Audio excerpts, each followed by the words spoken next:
0.527 seconds.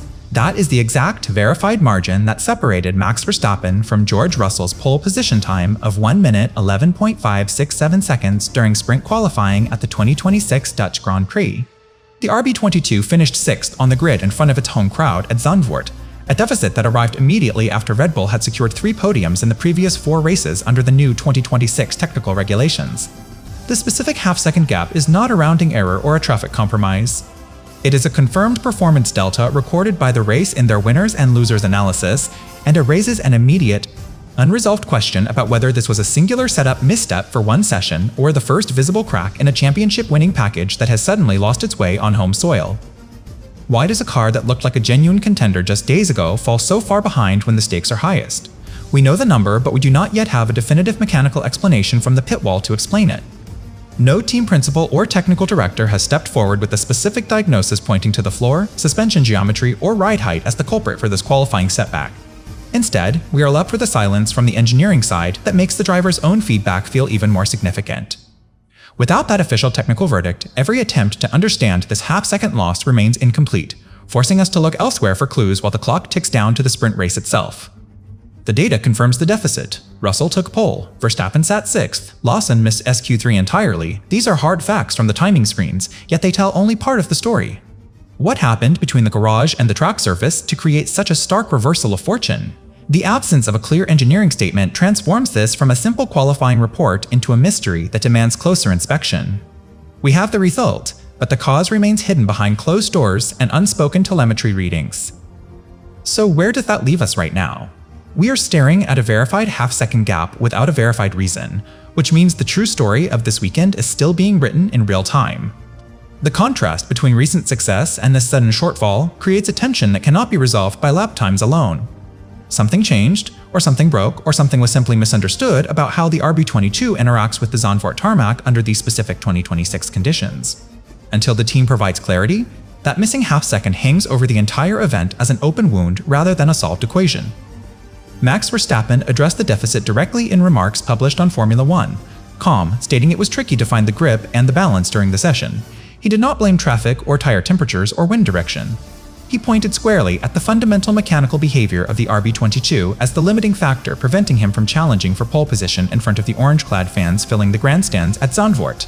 This admission shifts the focus away from external variables and places the responsibility firmly on the car's inherent characteristics during this particular qualifying window. Balance issues are notoriously difficult to solve between sessions. Grip deficits compound them, drivers lose confidence.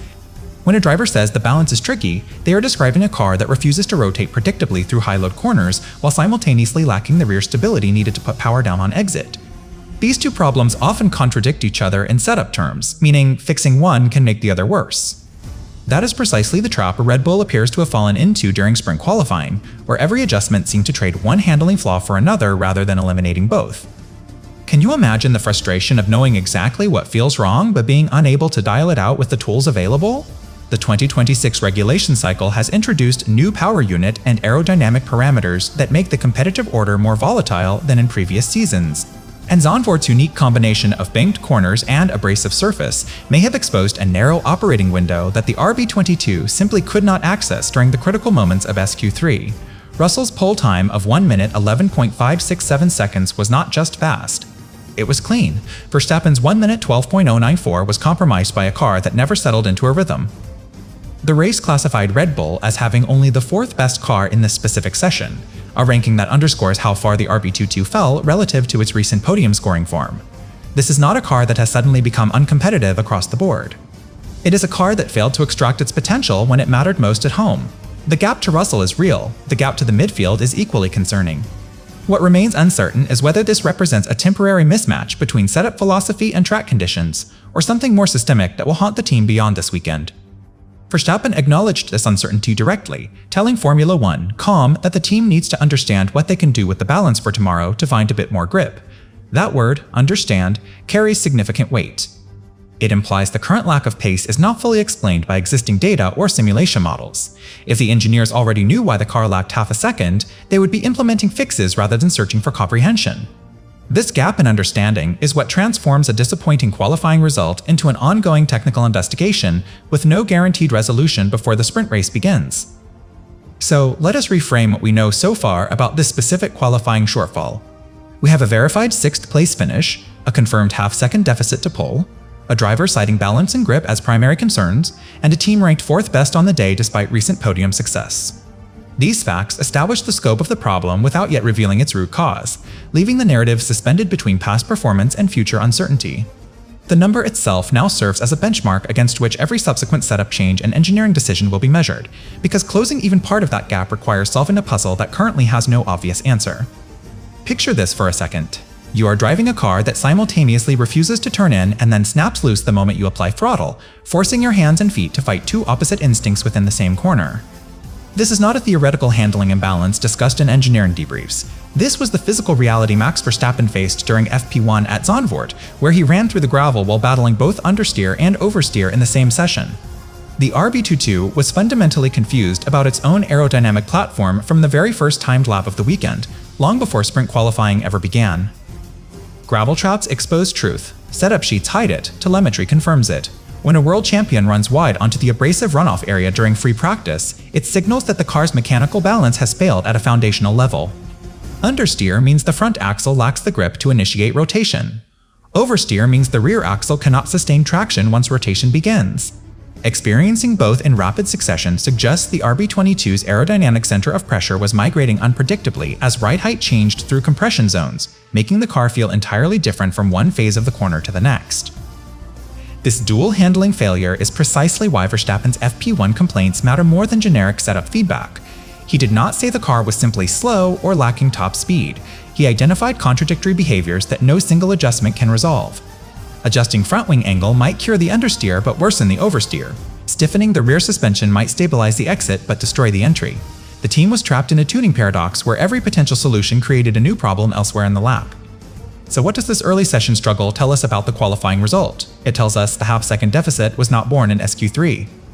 It was baked into the car's behavior hours earlier when the RB22 first touched the Zandvoort tarmac and revealed its inability to maintain consistent mechanical grip through the circuit's demanding banked sections. By the time sprint qualifying arrived, the team had made progress but had not solved the core contradiction. Verstappen confirmed this himself, noting the car was already a step forward from FP1 yet still lacked the necessary qualities to compete at the sharp end of the grid. That step forward is critical context. The RB22 was better in qualifying than in free practice, which proves the engineers were working in the right direction even if they could not reach the destination. But improvement relative to a disastrous baseline is not the same as competitive pace relative to Russell's pole time. The gap narrowed without closing, leaving Verstappen 6th on the grid with a car that had been fighting itself since Friday morning. The gravel incident was not an isolated mistake. It was a symptom of a deeper mechanical confusion that persisted despite overnight changes and pre-qualifying adjustments. Here is where the narrative shifts from observation to consequence. Remember how this all started, 0.527 seconds off pole in front of the home crowd.